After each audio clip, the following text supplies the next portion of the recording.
Probabilidad de la intersección de sucesos. Muy bien. Supongamos que al lanzar simultáneamente, es decir, al mismo tiempo, una moneda y un dado, tenemos los eventos A, cara, y B, número par. El evento A hace parte de la moneda y el evento B hace parte del dado. Pueden suceder al tiempo, ya que la ocurrencia de uno no afecta la probabilidad de ocurrencia del otro.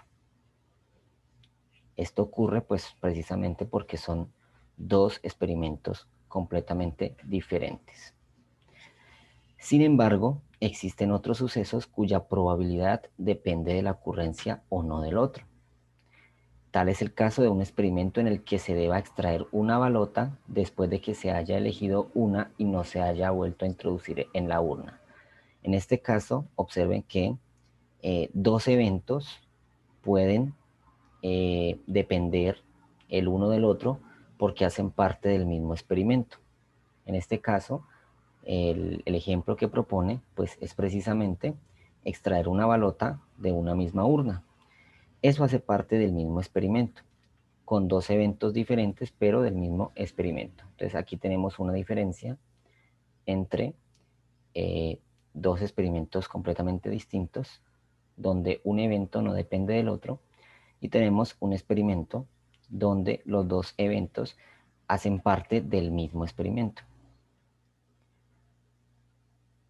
Para poder reconocer estas relaciones entre los sucesos probabilísticos, se estudia la intersección de sucesos independientes y la intersección de sucesos dependientes.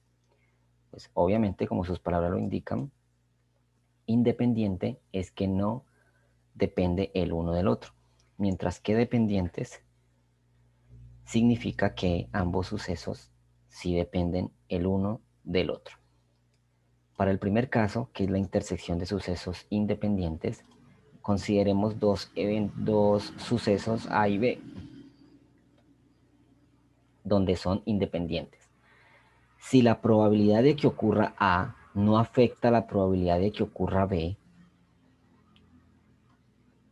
entonces la probabilidad de que ocurran dos sucesos independientes simultáneamente se denota como probabilidad de A intersección B y se calcula como el producto entre esas dos probabilidades. Observemos el siguiente ejemplo. Determina la probabilidad de obtener cara y de obtener un número par en el lanzamiento simultáneo de una moneda y un dado. Entonces miren que aquí tenemos dos sucesos independientes. ¿Por qué son independientes? Porque el suceso donde dice obtener cara, pues hace parte de un experimento completamente diferente al de lanzar un dado. En este caso son sucesos independientes. En este caso, pues la probabilidad de obtener cara es 1 entre 2, un medio.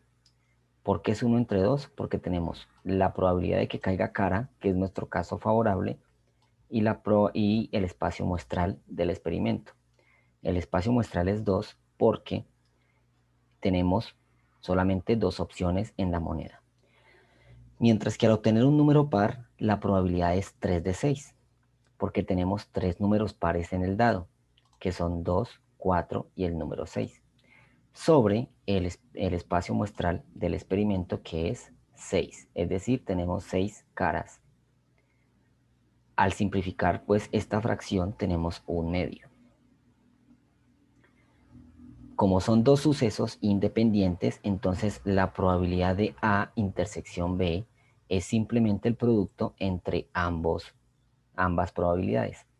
Un medio de la cara y un medio del lanzamiento del dado, del número par. Un medio por un medio, pues obtenemos un cuarto. Entonces, la probabilidad de que caiga cara y de obtener un número par en el lanzamiento simultáneo de una moneda y un dado es un cuarto.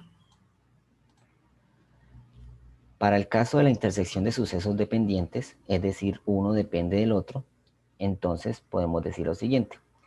Se considera que A y B son sucesos dependientes, es decir, uno depende del otro. Cuando la probabilidad de ocurrencia de uno de ellos afecta a la probabilidad de ocurrencia del otro. La probabilidad de ocurrencia consecutiva de A y B es igual a la probabilidad de que suceda A por la probabilidad de que suceda B, una vez ocurrido A. Explico. La probabilidad de A intersección B, cuando son sucesos dependientes, tenemos probabilidad de A por la probabilidad de B habiendo ocurrido ya el suceso A. Para ser más claro, veamos el siguiente ejemplo. Se considera el siguiente juego de cartas. Si se determina los sucesos A, sacar una carta de oros, y B, sacar una carta de copas, ¿cuál es la probabilidad de obtener carta de oro en la primera extracción y carta de copas en la segunda extracción? Muy bien, en este caso pues tenemos aquí este juego de cartas, ¿sí? Donde son 1, 2, 3, 4, 10 cartas. Son 10 cartas donde tenemos oros, copas, espadas y mazos. Son los tipos de cartas en este juego. Muy bien, entonces la solución quedaría así. La probabilidad de obtener una carta de oro en la primera extracción pues es simplemente 4 de 10. ¿Por qué 4 de 10? Porque tenemos 4 cartas de oros sobre el total de sucesos en el experimento, que son las 10 cartas. Simplificando la fracción tenemos 2/5. Ahora bien, la probabilidad de obtener carta de copas en la segunda extracción es, como ya se extrajo una carta, la probabilidad se calcula sobre 9 de las 10 de que habían inicialmente. Es decir, como ya saqué una carta, entonces ya me quedan solamente 9. Entonces, la probabilidad de obtener copas, tenemos 1, 2, 3 copas. 1, 2, 3 copas. ¿3 de cuánto? 3 de 9. Simplificamos entonces la fracción. Entonces, la probabilidad de obtener una carta de copas en la segunda extracción, ya habiendo ocurrido la de oros, sería 1/3. En este caso, pues simplemente multiplicaríamos ambas probabilidades para obtener el resultado. 2/5 por 1/3 es igual a 2/15.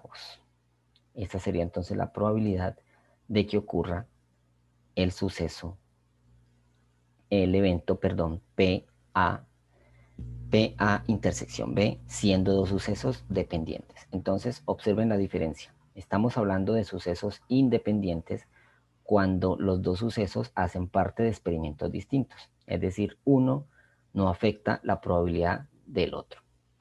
Mientras que son sucesos dependientes cuando hacen parte del mismo experimento y se tiene en cuenta la ocurrencia de A antes de B. Observemos entonces ahora la actividad propuesta para esta semana.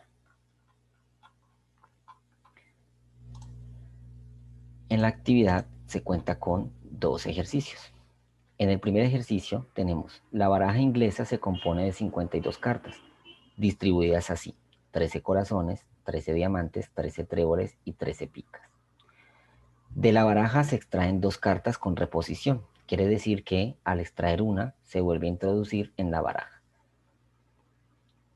para poder pues sacar la segunda carta. Calcula la probabilidad de que la primera carta que se extraiga sea corazón y que la segunda sea diamante. Como en este caso la carta se devolvió, entonces la probabilidad de ocurrencia de uno no depende del otro. Por lo tanto, son sucesos independientes. Repito, son sucesos independientes porque la carta se vuelve a introducir en la baraja, es decir, no va a afectar la probabilidad del otro. Para el segundo ejercicio, dicen: de una urna con 5 balotas rojas y 3 azules, nos piden extraer 2 balotas sucesivamente, es decir, sin devolver la primera. En este caso, como no se va a devolver la primera balota que se extraiga, entonces estamos hablando de sucesos dependientes, es decir, debemos aplicar ahora la probabilidad donde un evento, un suceso, interviene en la ocurrencia del otro suceso. Esta sería entonces la actividad propuesta para esta semana.